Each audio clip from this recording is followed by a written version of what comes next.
क्या आपने कभी सोचा है कि असली संपत्ति बनाने का राज क्या है? क्या ये कोई जटिल गणित है या फिर बस सही सोच और सही आदतों का खेल? मैं आज आपसे उन्हीं आदतों के बारे में बात करना चाहता हूं। वो आदतें जो एक ऐसे शख्स की सोच से प्रेरित हैं जिसने न सिर्फ एक औद्योगिक साम्राज्य खड़ा किया बल्कि अपनी सादगी, ईमानदारी और दूरदर्शिता के लिए भी जाने जाते हैं। जी हां, मैं बात कर रहा हूं रतन टाटा के जीवन दर्शन की। और ये रही वो 7 बातें जो आपकी वित्तीय समझ को हमेशा के लिए बदल सकती हैं। पहली और सबसे महत्वपूर्ण बात, दौलत बनाने की शुरुआत बचत से नहीं बल्कि मूल्य बनाने से होती है। हम अक्सर सोचते हैं कि पहले पैसा कमाओ, फिर बचाओ, फिर निवेश करो।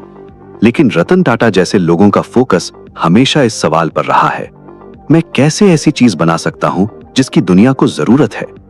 चाहे वो टाटा नैनो हो या फिर टाटा स्टील।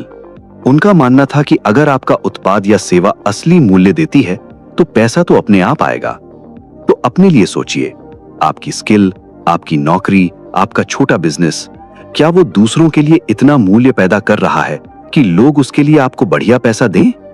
यही वो जड़ है जहां से वित्तीय सफलता की नींव पड़ती है।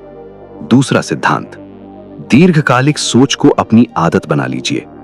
आज का दौर है क्विक रिटर्न्स का, लेकिन टाटा समूह ने जो भी बड़े प्रोजेक्ट शुरू किए वो कभी रातों रात सफल नहीं हुए। टाटा मोटर्स या टाटा कंसल्टेंसी सर्विसेज को भी सालों लगे मुकाम बनाने में। यही नियम आपके निवेश पर लागू होता है। क्या आप शेयर खरीदते हैं तो अगले हफ्ते उछाल की उम्मीद करते हैं, या फिर आप उस कंपनी में निवेश कर रहे हैं जिस पर आपको अगले 10-15 साल भरोसा है? असली दौलत कंपाउंडिंग के जादू से बनती है, और ये जादू तभी काम करता है जब आप समय देने को तैयार हों। तीसरी आदत, सादगी से जीवन जिएं, भले ही आय बढ़ जाए। ये सुनने में पुरानी सी लग सकती है, लेकिन यही असली ताकत है। रतन टाटा, जिनके पास दुनिया भर के आलीशान घर हो सकते थे, वो आज भी मुंबई के एक साधारण से अपार्टमेंट में रहते हैं। ये कोई दिखावा नहीं बल्कि एक सोच है। उनका मानना है कि संसाधनों का इस्तेमाल बड़े लक्ष्यों के लिए होना चाहिए, ना कि केवल भौतिक सुख जुटाने में। जब आपकी आय बढ़ती है और आपका जीवन स्तर नहीं, तो जो अतिरिक्त पैसा बचता है वही आपकी आजादी का टिकट बन जाता है। वही पैसा निवेश बन सकता है, इमरजेंसी फंड बन सकता है, या किसी नए सपने की नींव रख सकता है। चौथी बात, गलती को अपना गुरु माने, उससे डरे नहीं।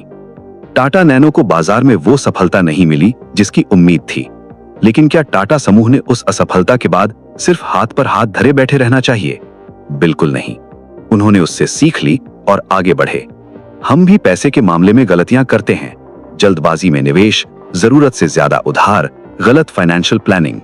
सवाल यह है कि क्या आप उस गलती से सीखकर अपनी रणनीति बदलते हैं या फिर उसी गलती को बार बार दोहराते रहते हैं? हर गलती एक डेटा पॉइंट है जो आपको बता रहा है कि अगली बार क्या नहीं करना है।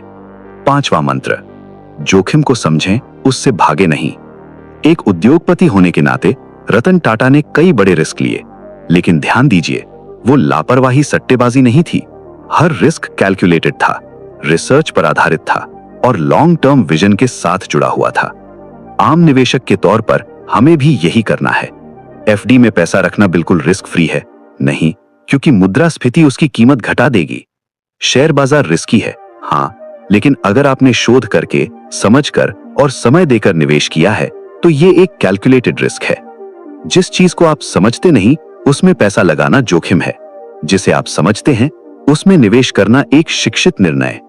छठी आदत, समाज में योगदान देना भी एक तरह का निवेश है। रतन टाटा ने कहा है कि अगर आप समृद्ध रहना चाहते हैं तो दूसरों को भी समृद्ध होने में मदद करें। यह सिर्फ दान की बात नहीं है, ये एक माइंडसेट है।